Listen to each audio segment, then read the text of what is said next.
Hi, it's Mark Rushton of markrushton.com. It's Sunday, November 15th, 2020. Very windy out there, very gray, cold, and went for another drive this morning. I like to do that on the weekends. Ann and I like to go for drives and do a bit of talking. It's good. Went down to almost West Liberty, not quite. And then there's this road that goes up to West Branch, and you go through a little small town called Downey, and then through West Branch, and then by the Herbert Hoover Museum. And then since they're working on the highway, I didn't want to take the interstate, and the highway is closed right now back to Iowa City. So we went up, and then you kind of go over to a very little town called Morse, and then through something called Newport, but it's not even, it's a township, which is just nothing, few houses. It's not even a town. And then back through the back way to our area. And beautiful, beautiful. All the fields have been picked. And some of them have been, a few have been plowed under. So you get that sort of black earth and the ochre. How do you pronounce that? It's that sort of brownish, yellowish brown, very light brown, as you can see right here in this painting here. Yeah, I'm painting again. Mark Rushton is painting again. I'll show you that here in a little bit. But just had to go out to the fields, get a little inspiration, trying to think about different ways to paint, different variations. Because I tend to paint very flat landscape, very linear. And so I'm trying to add some additional elements to it, I guess. I don't know. Experiment. It's all you can do right now, right? Get time to work on stuff. So I'm glad I'm back. I'm glad I'm back painting a little bit there. And just those drives do help me get my visual thing, you know. Like, yeah, maybe I should stop and take a few photos. But I don't like working from photos. I've tried that before, and it's like, oh, you see something, and then you kind of feel like you have to.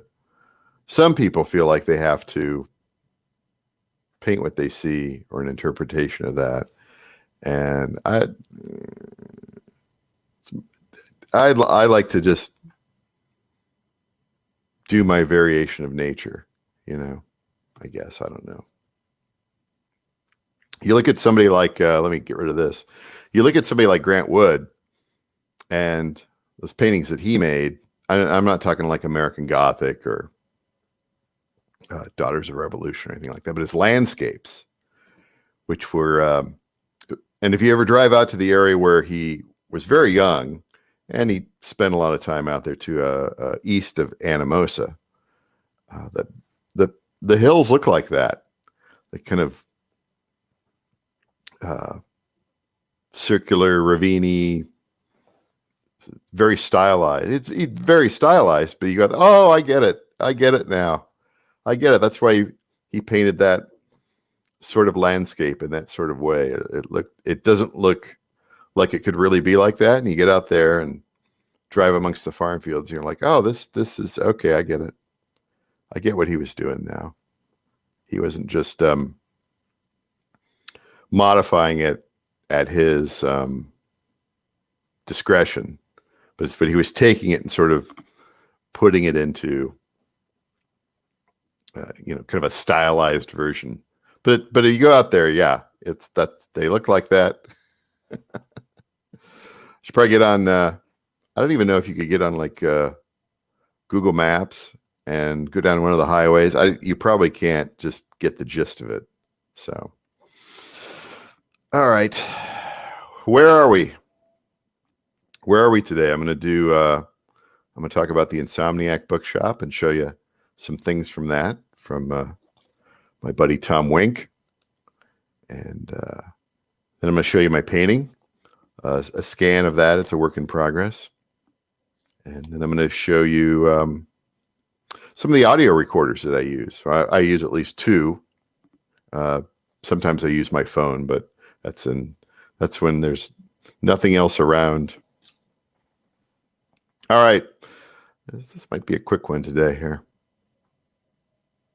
Let me get over here and let's get into, yeah, of course, my website is markrushton.com. From there, you can go to my eBay store and see all the paintings that I have available there. You can find out more information about me and sign up for my mailing list. All right, so let's go over, I guess I was going to talk about the Insomniac Bookshop first. And this isn't an ad or anything like that. I just wanted to make people aware of this because Tom's got some great books out there. Tom's a friend of mine in Des Moines. And pardon me here. Whew. Have some lunch soon. All right, let's make this a little bigger here. And so he runs the Insomniac Bookshop on Instagram. Let's get rid of my little thing up here in the corner because there you go. That's not necessary. And so he's got a huge collection of books. A lot of them are, original first edition, early editions. And they're all very quality here. So you're like, look at this one here. The Velvet Underground, the band, right? 6th printing. And yeah, $50 shipped in the US. It's probably like that early of a version. It's probably very difficult to get. Of course, he's got other stuff out here too. What's this MASH one here? Reading copy, Foxing and say, he's got a good description of everything out here. That's only $8, but it doesn't have the cover. I love this one here, the Dianetics. 21st printing, 1971. So we all saw that. Do you remember? I don't know when you were a kid, and maybe it wasn't that long ago. They would have ads for. Hold on here. They would have ads for Dianetics on TV, and they'd have the exploding volcano. Like, what's that all about? The basic writings of Sigmund Freud. It's he's got a lot of great stuff out there. And then a lot of things like this. Let's make this bigger here. The Empty Trap. He sold his soul for another man's wife. Pulp Fiction.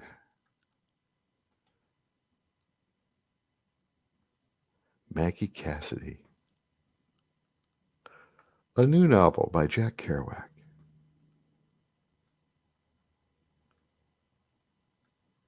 And so Tom takes pictures of the books, and this is how he sells them. Sells them on through Instagram. Isn't that amazing? That is, and he sells books.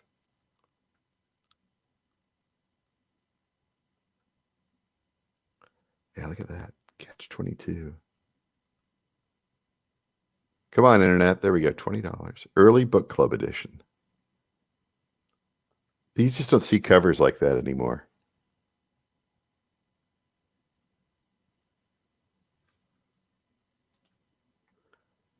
I mean, do you? I don't know. He's got...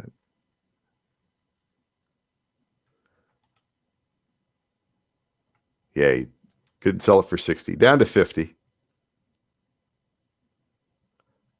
History of Jazz.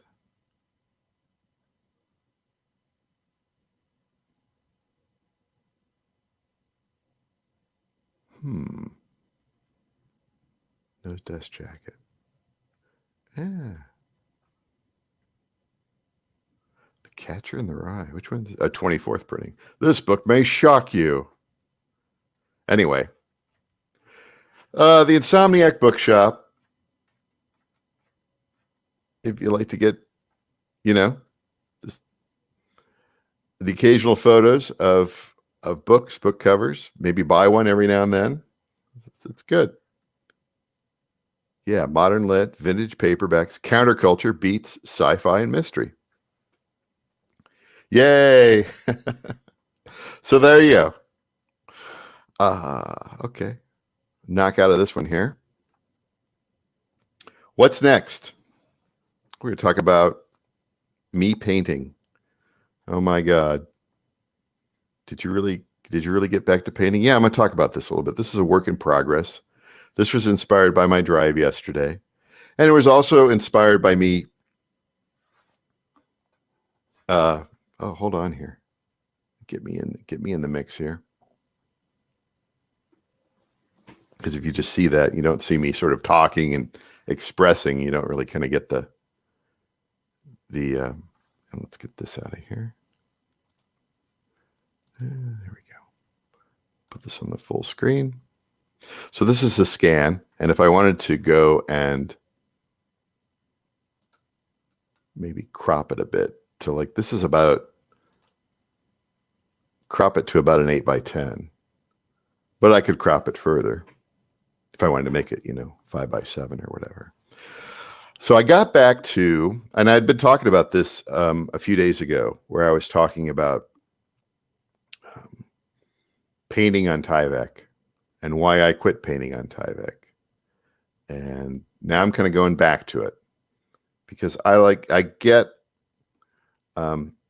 ink, and I may use ink in the future as a sort of what do they call that? It's not a base coat, but a what do they call it? I'm trying to remember here. It's like a base coat. You start off with a certain type of color, maybe sort of an orange or yellow or something like that, and then you add from that. God, that's going to drive me nuts until I remember it. Bob Burridge uses that term all the time, where you put a color on either a canvas or I'm going to call it a base coat, right? I'll call it a base coat. So I did not do that here, but I think I may do that with ink in the future, because then at least just kind of play around with that and see how that works, because I am able to see the grains of the Tyvek, the synthetic fibers, through the acrylic ink, and then you layer and put paint on that. So I got off topic there, all right? Hold on here. But in this case, I just put acrylic paint down, and in a variety of different layers here. I was able to achieve a reductive technique here and there, maybe a little bit down here, and just lots of blending. I use a lot of paper towels during the process. Wipe, smear, layer. And I don't just use a gray. I dip the paintbrush in the brown, in the green, in the light yellow, and that's how I achieve that sort of gray sky there. And the same thing with the fields. So now I'm trying to figure out how I kind of want to play around with that, with the field. So might be a few more sessions here, but it's coming along. And I'm having fun, right? What else is there to do right now, right? Try to have fun, experiment, play around with things. I've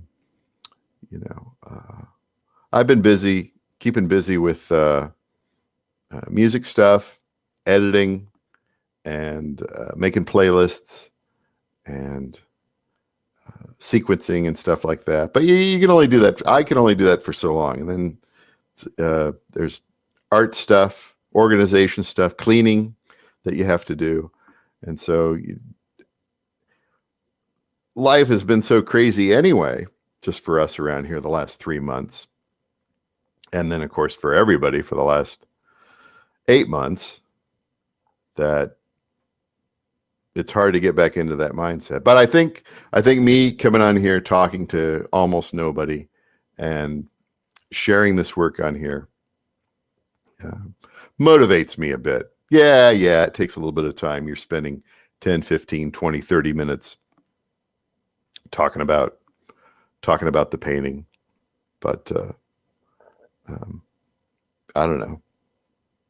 Wait, somebody, have I got a live on there? Live on Ambient Rushton. Maybe that's my, oh, that's the Twitch. That's the Twitch. Hello from Twitch. If anybody's watching on Twitch, yay.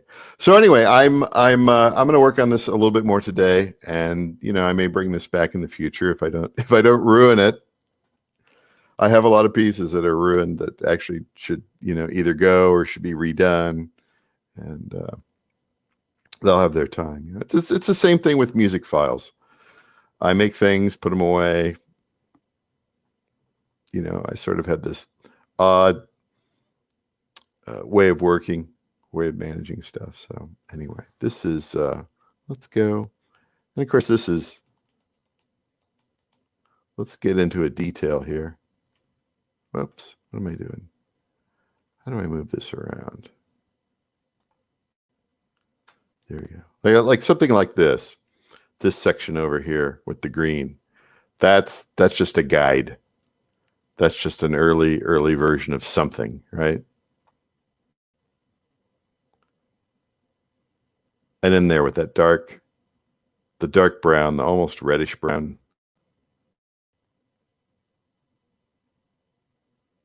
And you see how I like to get sloppy on the horizon there and throw things up into the sky. That's okay. Nothing has to be perfect,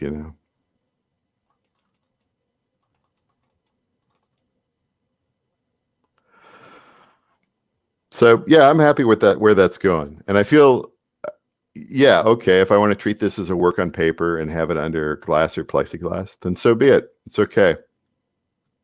It's I like working this way. I'm comfortable working this way. I like ink. I like open face too. That's fine. But I'm not in the gallery anymore, so I can kind of do what I want to do now. And feel like getting back to where my strengths were.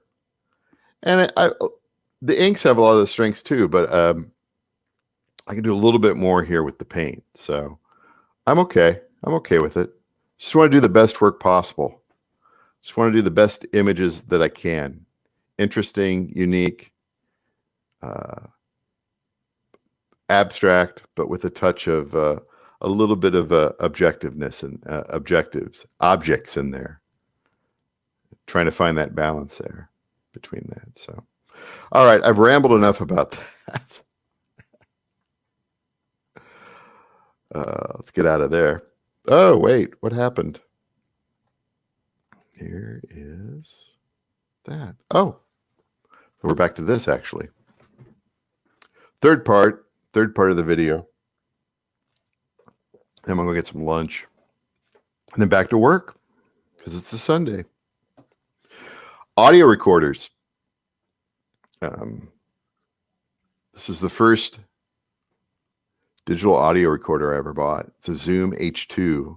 I think I bought this about 2006, maybe late 2005. It looks like a, doesn't it? And it's got the goofiest menu on it. And one of the little LED lines is it must have been about 11 or 12 years ago. It just went kaput. And so luckily I know the menu and I can kind of play around with it. I know what everything is here. And then you've got these little sliders on the side, which can be junk. And the SD card, there we go.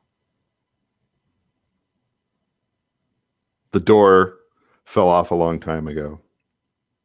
But it still works. Still does a pretty good job. Never was very happy with the menu. I don't like any of the menus on these audio recorders. They're all pretty terrible. Every single one I've ever had. So that gets used occasionally. And then after I bought that one, I bought a Zoom H1. And I've actually played around with two different Zoom H1s. I believe both of them bricked. they were good as long as you put the little what do they call it, the screw thing in there, and you had it in a stand or whatever. Because otherwise, if you touch it, even with the little screwy thing in it, I think I have one of those around here. Maybe not. Yeah, maybe not. The body, plastic body, just the microphone picks up all those sorts of sounds, and then eventually one day it just didn't turn on, and I think I got another one, and it did the same thing, and it's just junk. They were those are the cheapy, like $99 ones. I thought, well, I don't need something. This wasn't that expensive at the time. Maybe a couple $100, $199, something like that. Yeah, I don't need 4-track recording. I don't need 8 million microphones. I don't need all that. I just need basic field recording capabilities and input. So after that experience, I decided to get a different type of audio recorder. And again, I think I paid about $100 for this one, which is the Tascam DR05. These are pretty cheap. You can get them pretty cheap. And I think I paid an extra $15 or $20 there for the Furry. But the problem with the Furry and the Tascam in general, now I don't like the menu on this either. The menu on this one really sucks. I think it's worse than the Zoom. Is that they put the line out button here way at the top. So if you have a Furry and you're monitoring it, that cord has to go up in there and of course plug in and everything. Why'd they put the line out all the way up there? It's absolutely crazy. And then the menu is confusing. I mean, I've had this thing however many years I've had this thing, and it's I use it very basic. I don't go in there and mess around with anything. Everything is I never change the settings. But eventually the day will come. I'll probably have to replace. I'm not quite sure what I'll probably get another Zoom. Probably get another Zoom. Something similar to this. Something a little beefy. Hopefully beefy. I don't know. They make these are a dime a dozen anymore. So cheap, great sound. You know, I leave them out on my my screen porch. That's how I make a lot of my field recordings. I had a binaural mic for a while. Used to make binaural recordings. I think mainly with this one. That's been a long time. I don't know what happened to that. What happened to those microphones? Oh, I know what happened to those. Never mind. So anyway, that's what I use. Nothing fancy, nothing expensive. But yeah, the problem is always the menus on these things. You know, you should have the simplest stuff should be at the top. And it's never like that. It's never really designed like that. It's kind of like, oh, I've got 18 million different settings in here. Which one would you like? It's like the camera, right? I look through that camera's menu and I'm like, oh my God, what is all this? Why can't this stuff be simpler? I know I'm old, but gee whiz. All right, that's enough rambling here. We're at 25 minutes. I always tend to overdo it. That's fine. What else is there to do, right? What else is there to do? So yeah, I'm just going to go and work on my art and work on some music today, make some more playlists, and see you tomorrow.